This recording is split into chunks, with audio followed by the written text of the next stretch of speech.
Halo teman-teman semua, jadi video ini akan menjelaskan tentang salah satu daur biogeokimia. Sebelumnya, ada yang tahu nggak sih apa itu daur biogeokimia?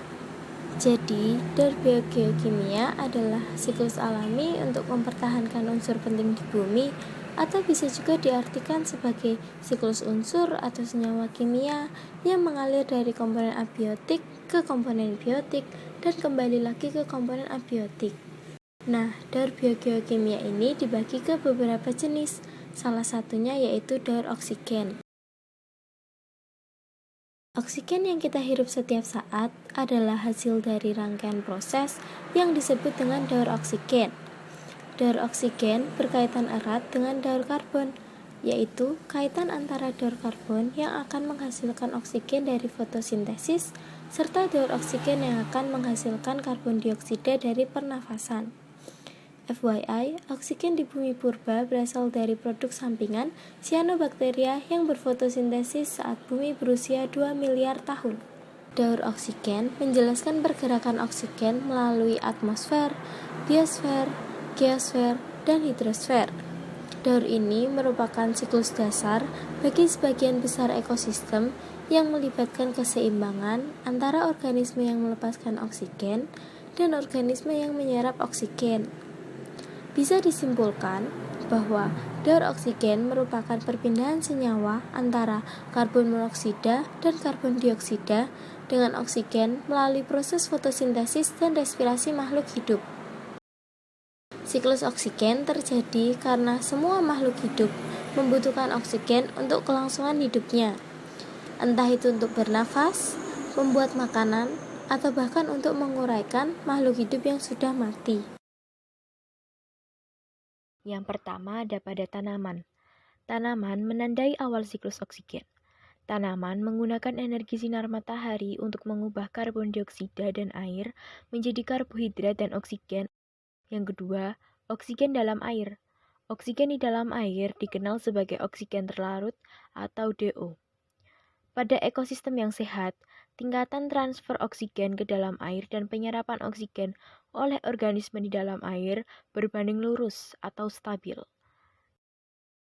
Yang ketiga, organisme.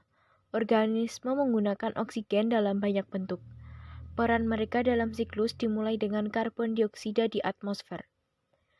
Tanaman mengambil karbon dioksida dan menggabungkannya dengan air untuk membuat molekul gula dan oksigen.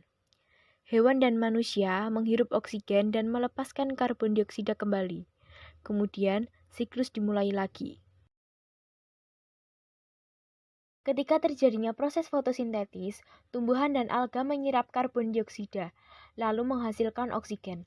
Nantinya, oksigen akan dilepaskan ke atmosfer. Tanaman laut menghasilkan lebih banyak oksigen untuk atmosfer. Selanjutnya, oksigen hasil fotosintesis akan dihirup oleh makhluk hidup melalui respirasi seluler untuk membuat ATP atau adenosina trifosfat, dan mereka mengeluarkan karbon dioksida.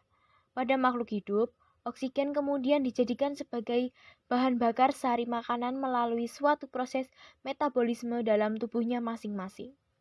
Setelah melalui proses metabolisme, kemudian akan menghasilkan karbon dioksida yang kemudian dilepaskan atmosfer. Matahari mengeluarkan oksigen saat bereaksi dengan uap di atmosfer. Kegiatan industri batu bara juga mengeluarkan karbon dioksida setelah membakar batu bara, lalu membuangnya ke atmosfer. Pada saat gunung meletus, ia akan mengeluarkan erupsi berupa gas karbon dioksida yang juga akan berkumpul di atmosfer. Respirasi makhluk hidup, pembakaran industri, dan erupsi menghasilkan karbon dioksida dan air atau H2O. Kedua senyawa ini merupakan senyawa yang digunakan untuk tumbuhan sebagai sarana untuk melakukan proses fotosintesis. Selanjutnya, oksigen terus berlanjut mengelilingi bumi dari produsen ke konsumen untuk menjaga keseimbangan ekosistem. Peranan produsen dalam daur oksigen adalah sebagai agen respirasi dan fotosintesis. Respirasi adalah proses penarikan oksigen dan pelepasan karbon dioksida, sedangkan fotosintesis adalah proses pembentukan makanan dengan bahan air dan karbon dioksida dengan melepaskan gas oksigen sebagai pembuangannya. Oksigen digunakan pada proses biologis dan kimiawi antara lain pernapasan. Respirasi atau pernapasan adalah proses yang dilakukan oleh flora maupun fauna, yaitu peristiwa menghirup udara dari luar yang mengandung oksigen serta menghembuskan udara yang banyak mengandung karbon dioksida. Dekomposisi, perubahan yang terjadi secara kimia dan biasanya terjadi pada makhluk hidup yang mati, kemudian mengalami kerusakan susunan atau struktur akibat dekomposer.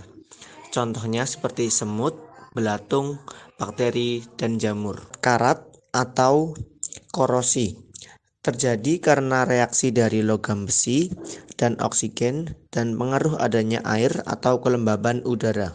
Pembakaran adalah rangkaian reaksi kimia antara suatu bahan bakar dan suatu oksidan, disertai dengan produksi panas yang kadang disertai cahaya dalam bentuk pendar atau api.